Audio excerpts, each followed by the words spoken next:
Well, it's now time to begin with the audience interaction. And though we would love to take on all the questions that have been posted, due to time constraints, we shall be able to take up just a few. So let me start with the first one. And this is posed to Mansi. This is from Pareen Badiani from the KJ Sumaya College of Engineering. His question to you, Mansi: you've had to beat some very good players, but which game or match stands out in your mind as the most difficult and the most rewarding en route to these victories, and why? Mansi. Thank you, Pareen, for your question. Thank you, Becky ma'am, for reading out the question to me. I think my World Championship finals, where I won a gold, I think it remains in my heart. I remember that I worked extremely hard on my badminton skills. So there were few things that were lacking from my end. That my service was not perfectly falling on the line which I wanted it to fall, or the perfect spot I wanted it to fall. So all I used to do is after finishing my training, I would just do service practice, do flick service, and do different type of actually service, and target it on those particular areas where I actually wanted the shuttle to hit. This was just before World Championship, and I used to definitely play multiple matches, but a game pressure is different. And I wanted to implement all these new learned things at an tournament which was so big, a World Championship.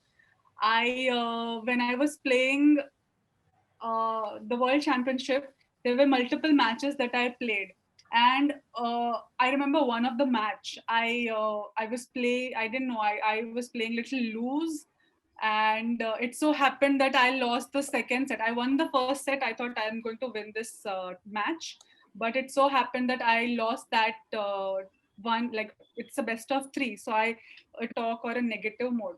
So all I used to do was encourage myself and talk only positive things with myself when I was playing.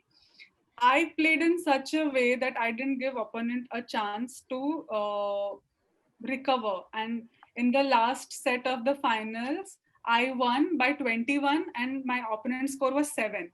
So when you win like 21-7, it gives you so much of pleasure and happiness that you actually were able to implement whatever you had learned during your training session. You implemented it in your match, and you made sure that you leave no chance for error. And I was so happy that even if I had lost, if that was not a final, I would have been so happy. But imagine the happiness, a final of a world championship which happens once in 2 years. And I was never, so I'll tell you, my sport is not a very popular sport. Para badminton is not understood by people, or not many articles come out. But I'll tell you, 28th August 2019, and people started writing articles about how this girl on who has been playing this sport won a gold medal one day before Sindhu and made history happen. So yeah, this is one match which I remember, and I gave you my reasons how important it was for me. Thank you, Mansi. Wonderful, wonderful, wonderful, Mansi. So remain focused. That's what we learned from that, at least. The next question is from Maleka Machaswala from KJ Sumaya College of Arts and Commerce. She says, I actually wanted to know what kind of fitness regime do you follow? Ah, that's a good one. So the fitness I follow now, or fitness that I used to follow for my when tournaments were happening. So I'll tell, or Both, when I I was think. working, I think both actually. would be good. So I'll tell you three point of time the routine that I was following. The first is when I was working full time as a software engineer at that, and I had got selected for various tournaments. So this is year 2015 where I played my first world championship, and I had got selected for a very prestigious event. I used to work as a software company, so we had to have that 8.5 9 hours of daily working schedule. And I was it was just 3 years after my recovery. So I mean, recovery when you have such major injuries are very slow. It's not physical recovery, but how you cope up with these things mentally. Those are very slow. And for me, I just started preparing for para badminton. I used to wake up at 4 o'clock in the morning. I used to do yoga and my training sessions from till 8:30. Then I would just go home, take bath, go to my office, come home by 7:15, 7:30, have some snacks, eat something, and then go for my training with my brother again in the evening to a badminton court and come back home by 9:30, eat my dinner and sleep. This was a routine that I used to follow. It was so physically and mentally draining that within a few days I was completely drained out. I felt burnt out. But I thought I don't want this feeling to affect me. I worked hard every day. I used to follow this routine and I actually made things happen. I won a silver at that world championship. Another fitness routine for world championship, I'll tell you, that singles. So I left my job because, this whole training schedule and this very different time management for me was very difficult. And I thought I want to push myself to the limits, how much my body can go further. And I left my job and I started pursuing para badminton. So when I was preparing for world championship, we used to train either 4:30, 5 o'clock in the morning, or maybe 6:30, 7 in the morning. We used to train 8 hours a day. When I used to work 8 hours a day, like I used to go for work. Now, when I was preparing for tournaments, I was working out 8 hours a day, 6 times a week with Sunday rest. And I had no energy when I got home after my training schedule. And Sunday I used to just spend in sleeping.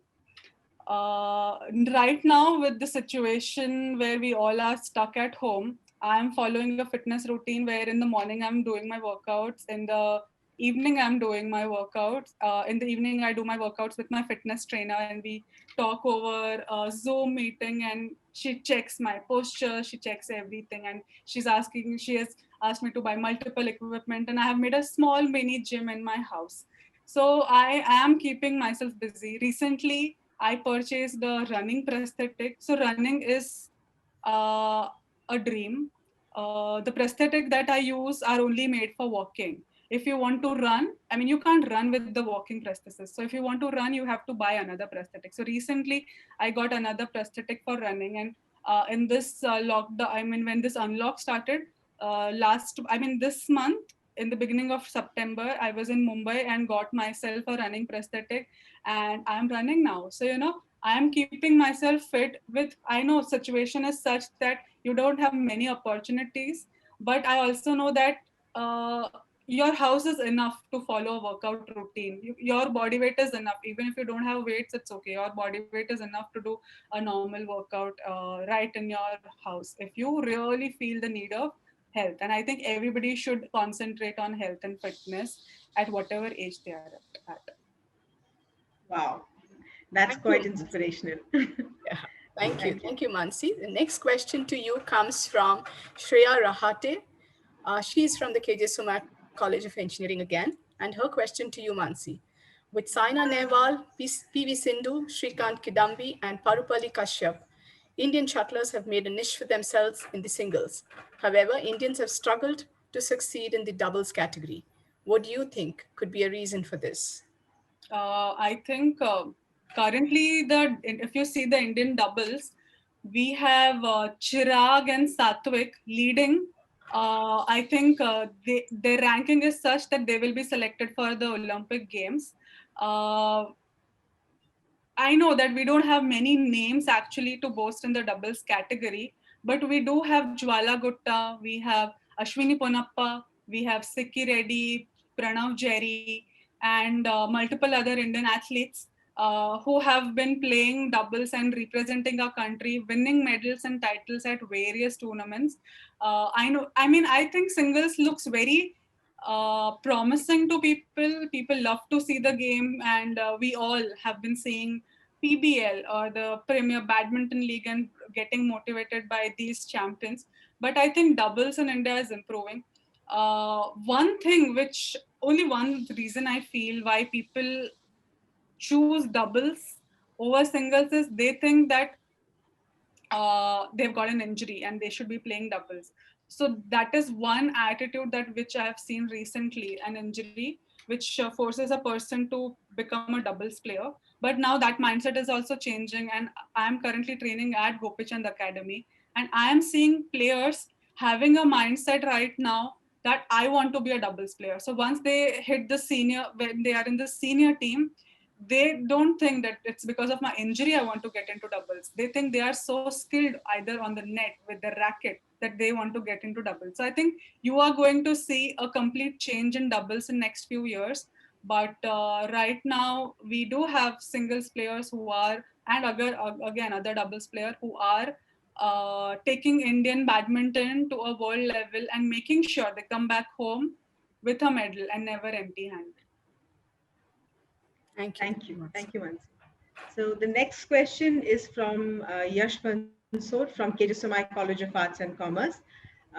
So Yash asks, would you like to share an irrational or quirky fear or superstition you had during your journey towards the gold medal? Yeah, of course, definitely. So as a prosthetic user, I had this fear that my prosthetic is going to break. So these prosthetics are made of carbon fiber. They are very lightweight and very strong material. And it so happens that when you jump too much, or when, I mean, I have seen people's carbon fiber blades breaking when they are in the middle of a run. And it's so scary that when I was playing or when I'm playing tournament, especially tournament like World Championship, I had a fear that my prosthetic may break.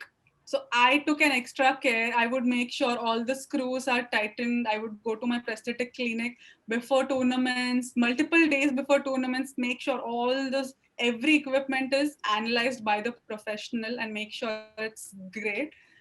But you know what? So after World Championship, the next tournament happens in China, and like not next, but 2-3 tournaments later in China, I broke my prosthesis while playing and I couldn't continue. So you know the fear is real. Wonderful. And I think all sports people have got some kind of a, fear and that butterfly in your stomach when you are competing. So I think that's also what adds to the challenge of being part of a sport. So Becky, the next question to you. Adrenaline level, Babita. Yes. Yes. Next question to Mansi is from Ruchika Dave. She's from the SK Somaya College. Uh, she's to Mansi. Very inspiring talk, Mansi. And her question to you: how do you calm your racing heart and butterflies when you compete? I don't calm it. I just let it be. So initially, when I first played my tournament, when I first competed at an international event, I was so scared because there were people watching, and I was not knowing how capable I am or what will happen if I win, lose, and you have all these questions, and thus the butterflies or that feeling in your stomach that when you have to go and answer to someone or play in front of someone, you have those feelings. But actually eventually it all went away. Even the biggest competitions, and I was not worried. Even the fullest of crowds, not at all on my side, maybe supporting my opponent, and it never went into my head that the noise of the stadium is bothering, or the pressure of a tournament is bothering. I think uh, it's a matter of time that you get used to. It becomes like it's a day-to-day thing, even competing. And I think if we treat every situation and we get butterflies, let it be, but it will go, I think, if you are doing that multiple times. Yeah, great. Thanks. Wonderful. The next question is from Simran from KJ Somaya Institute of Management. Her question is, what is the one learning from your experience that you would want us to remember and always follow as a life principle? I think what I have learned is that we all are powerful beyond measure to face whatever situation life throws at us. I mean, I have seen that people. So why I'll tell you this, that I mean, I am an example right now that whatever life is thrown, if you take positive out of it, and work hard. No matter what, you rise to the top. That is one thing. Another thing is that, there are times when people lose a lot of things. I lost a part of my body, but there are many people who maybe lose a loved one, or go through, have relationships that are sketchy, or maybe have, uh, I mean, there are multiple, maybe fail an examination, or have multiple other things. Maybe financially they get a big blow. I think whatever we lose, if we, it's a loss. First of all, we have to accept that it's a loss, whatever has happened to us, and accept that it's a loss. I think this I have learned from His Holiness Dalai Lama in the session which I attended in 2014, that we have to accept whatever situation or whatever life throws at us. And self acceptance is the biggest learning. Once we accept, we can deal with any situation. And yeah, that we all can treat whatever adversities we life throws at us, and we ourselves have that power to change it. Nobody else can tell you what to do. It's we who decide what to do with our own situation. Thank you, Wonderful. Mansi.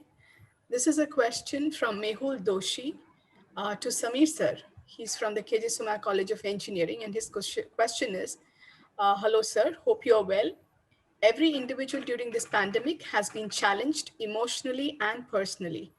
How do you cope with everything happening around and keep pushing on to fight this pandemic? What motivates you every day to make a difference when the general vibe is of laziness and helplessness? That's a tough one. Mansi has already answered that in many ways. I think it is, it's a tough question. It is, what she said is acceptance. I'll just give an example about this pandemic issue and as it confronted our hospital. Financially, it would have, we saw a pit, very difficult times. From a human resource point of view, people point of view, it was difficult. But as a team, um, full team, that is from our administration all the way down to the faculty, the staff, the people in the super specialty hospital, the nurses. I think it was, the word I would use is a sankalp. Sankalp is a strong word that we will be there for the city should the city need it. And I think um, I still remember when we placed orders for PPE kits, and we didn't have the money in the bank when we placed the orders. We just thought we needed to protect our staff. When I asked Padma, our hospital administrator, Paise, Padma, money? She said, don't worry, sir, 60-day credit. And General Jagbir Singh here, he's here, he knows that we didn't have money in the bank to pay that. And in those 60 days, maybe on the 40th day, there was a big donor who came and gave us the money, which included approximately the same amount for the PPE kits. So I think if, I don't know if I'm answering your question, but I think to be positive, to accept, and to let go. And I think what are things that sometimes we hold on too much, and then that causes a lot of trouble internally for us as we try to hold on to want things as we want them to be. If you let go of that and understand they are what they are, and you'll work towards a better future. I think that's hard, but to that said, it's very tough. This morning itself, we had somebody whom we worked with very closely who lost his life to COVID. So it's not a number, it's not a name, it is a person whom you know extremely closely. So I think these are things that we have to, it's tough. I can't say you have to accept it. It's not so easy. But I don't think there is a choice in the matter here. We have to face it and we have to move along.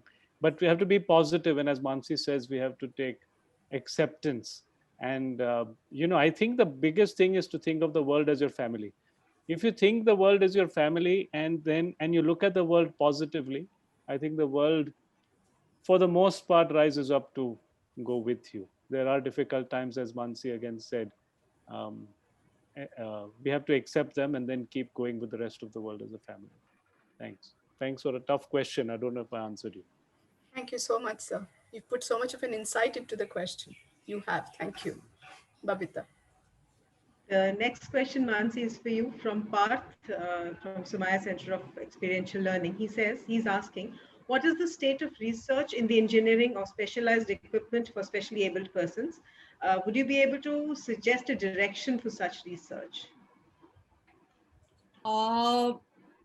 So the whole prosthetic equipment scene, I'll say, started like you could buy a prosthetic equipment right after a World War II. So in World War II, these devices were designed and manufactured. And since then, people with disabilities have been walking and doing wonderful stuff because they are not now bound by an identity which defines them.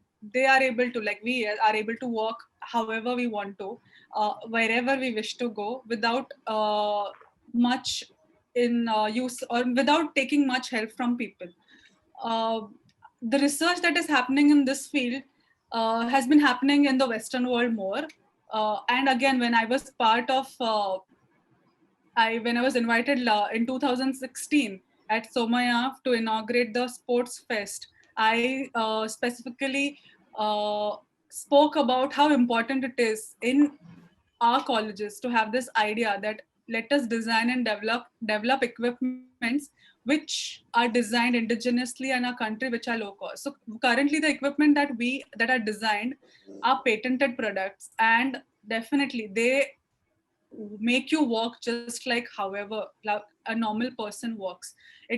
Your gait pattern, so that there is this thing that once you lose a part of leg, a prosthetic, it can make or it can rework on almost 70, or it can give you mobility of almost 70 to 80% back from where you were before. But if you lose a hand, those devices can only help you gain mobility by 20 to 30%. So even the best of technology, because hand is a very complex part of our body. It has multiple joints, it does multiple work, and currently it cannot be replicated in the best possible way. We have the most expensive prosthetics costing around 80 to 90 lakhs. But then even they do not give that kind of a liberty to do close knitting, stitching kind of a work, which our hand is capable of. I think a lot needs to be done in this direction because the equipments that are produced and manufactured are either made in Germany or either they're made in Europe. And we as prosthetic user have to pay the money in euros, which are converted, of course, definitely into rupees. So the prosthetic leg that I use, it's around 20 to 25 lakh rupees, which I need to replace every 5 to 7 years, which makes no sense, right? So these are the expenses that we as people with disabilities have to bear. But I think if we as developers and designers and innovators work in this area and design prosthetic equipment at low cost, then we can help the disabled community in our country. If you're ready to shell out that kind of a money, you can regain, but I think it's unfair for anybody to spend that kind of money to be able to walk and run. So again, it's just a proposal here, or just, I mean, I'm not, because he is from the Somaya Center of Experimental Learning, I think our team can definitely work and maybe develop one small part. So when APJ Abdul Kalam visited our college way in 2010, he asked that we want to send Chandrayaan-2 to moon, and I want this college to design one small part for whatever the larger equipment we are making, just one small part which goes into the equipment, and I think my work will be done. I think I will also suggest here that maybe our institute can develop one small part for the prosthetic industry, and maybe somebody else can develop and design and integrate and make a low cost prosthetic. Because I know one thing, that if you can send, like if India can send mission to Mars at a very negligible cost, I think we as Indians can design prosthetic at very minimum cost, I think. Thank you, Mansi. That's a challenge that you have posed to all of us, and we will accept it. Thank you. The next question to you comes from Ananya Singh, and she is from the KJ Suma Institute of Management. And the question is to Mansi. What she writes is, I'm inspired by your resilience. Could you please throw some light on how could we as management students who might face a lot of rejections during these uncertain times be resilient enough to face and brave it? I think she has answered it, that we have to be resilient and face and brave it.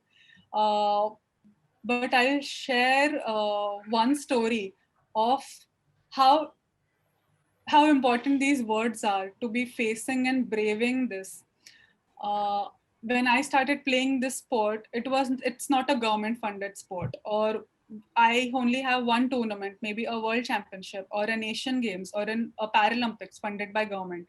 But to qualify for such tournaments, we have to play multiple tournaments to have a ranking. So I became a world number 2, and to maintain this world number 2, I have to keep on playing multiple tournaments.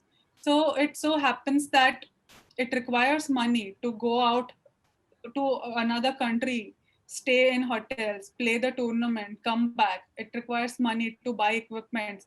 So when I was working, I was using the money that the money I was earning into my sport. But when I wanted to concentrate full time into sports and I left my job, I thought, how will I be able to spend this money? I also require money for my prosthesis. Finance is a big challenge. But then I thought, let me give myself 2 years and see how much I can rise. And I started writing to various corporates and organizations, posting about my journey on my social media. And within a few months, I got sponsor who was sponsoring, a corporate sponsor like Wellspun sponsoring my multiple tournaments. I'm currently ambassador for Citibank worldwide, where we are changing the perceptions of disability all over the world. I have Malcolm as one of my sponsor. I have Ask Automotive. So, initially when everything looked so tough to me, and financial, definitely how much ever it is, it's a challenge. I had a challenge where I didn't know whom I should get coaching from. And one day at my work, I met Gopi sir, and its rest is a history. So what I did was I knew that there is a challenge. I kept on writing to people. I kept on approaching people. I kept on meeting people till a time that right now I can freely say that everything is taken care of, and all I have to do is just play the sport. So yes, so it was hard, but working hard to make sure those hardships don't remain forever. I think I've learned that from being more resilient. And I think I was more inspired from my own journey when I thought that I can recover quickly and I can be walking so nicely. I thought I can do anything. I started dreaming big, and actually I converted those dreams and made sure that I relive it, and I made sure that those dreams become a reality, and it has become a reality. Thank you. Wonderful. I think the whole thing is to challenge yourself and believe in yourself. I think that's what the message we all should be taking from you. Wonderful.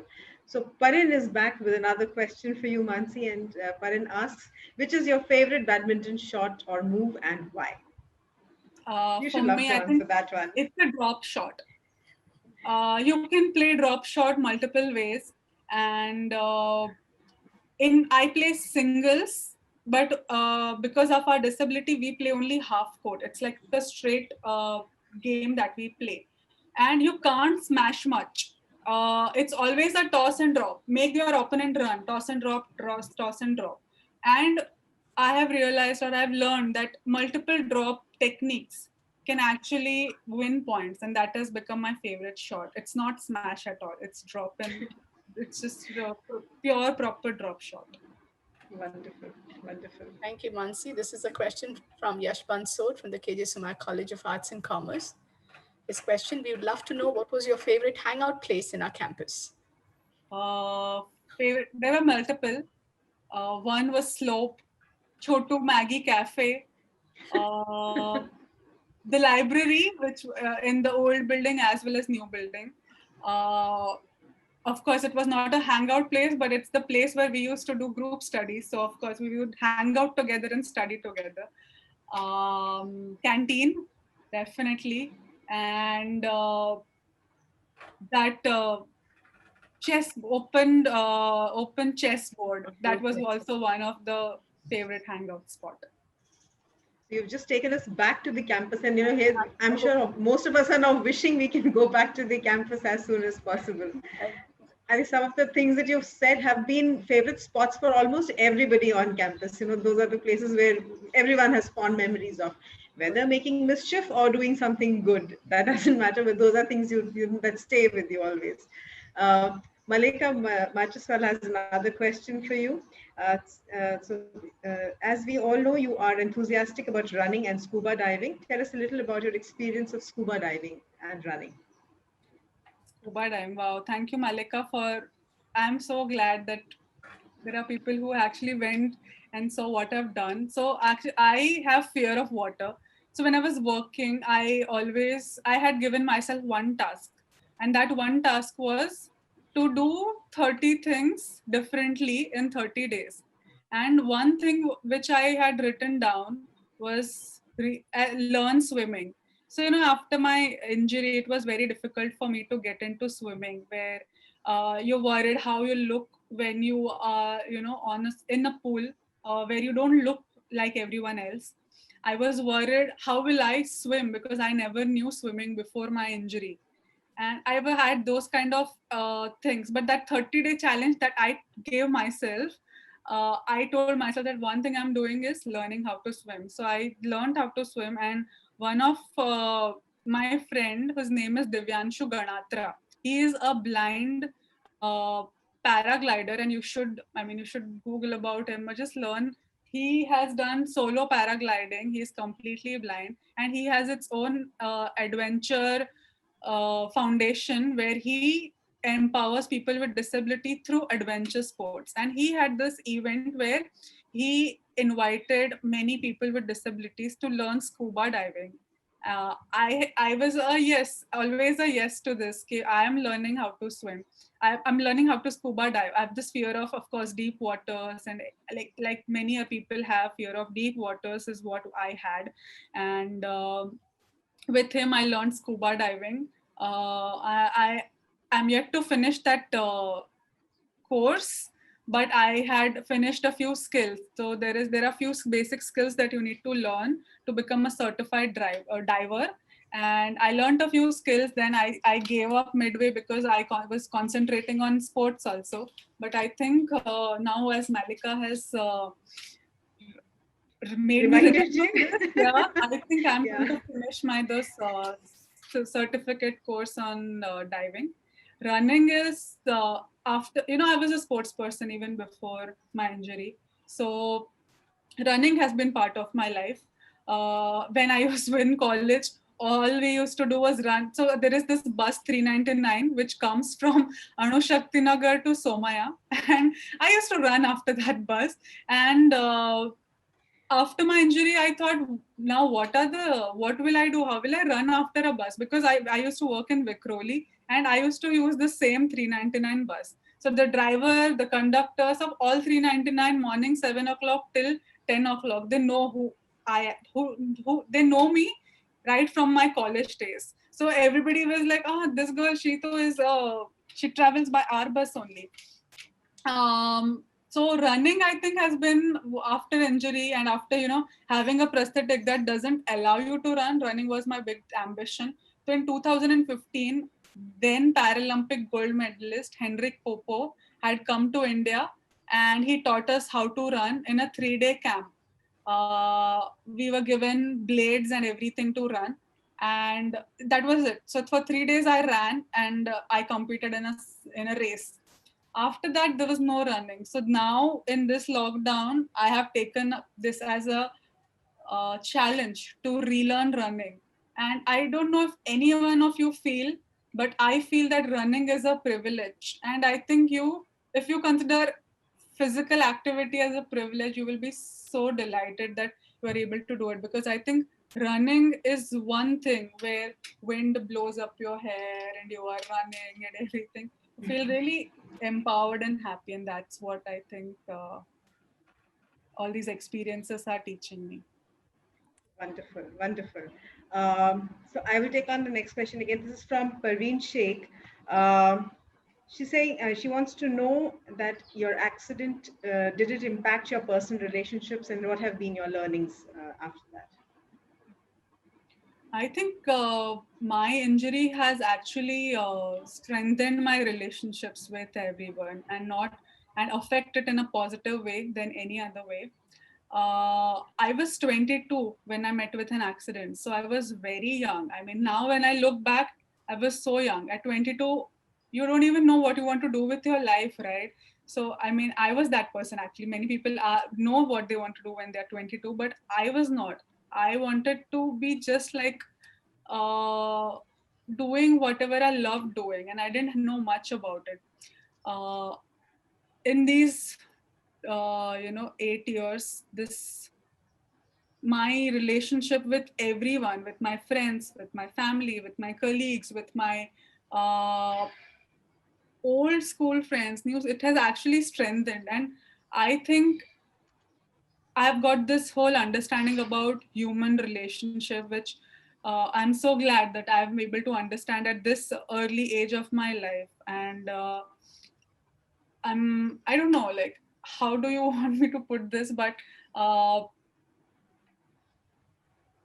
it's amazing to understand that there are people who care about you, who understand your ambitions and goals and passion and everything, and there are people who push you, and sometimes if you forget, they remind you that this is what you need to do, Mansi. Don't just procrastinate, just go out and do it. So I think my relationships have actually been strengthened, and I've understood more about relationships, especially after my injury.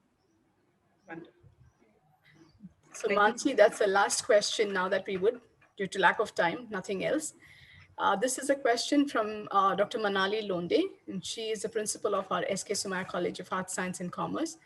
And what she tells you is, thank you, Mansi, for an inspirational speech. She would like to know which is the other sport that inspires you other than badminton.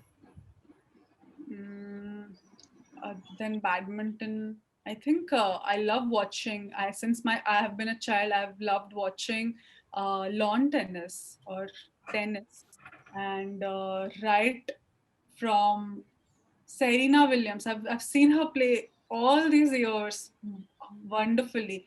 Roger Federer. Uh, I've seen Andre Agassi playing. I mean, since childhood, I've been glued to my television set watching tennis happen and change currently now. Even in this pandemic, I'm watching tennis. So I think that is one sport which I love and I get inspired by watching. Great. Thank you. Um, I know it has been a really interesting and an interactive session that we've just had, but we need to close due to lack of time, as I just mentioned.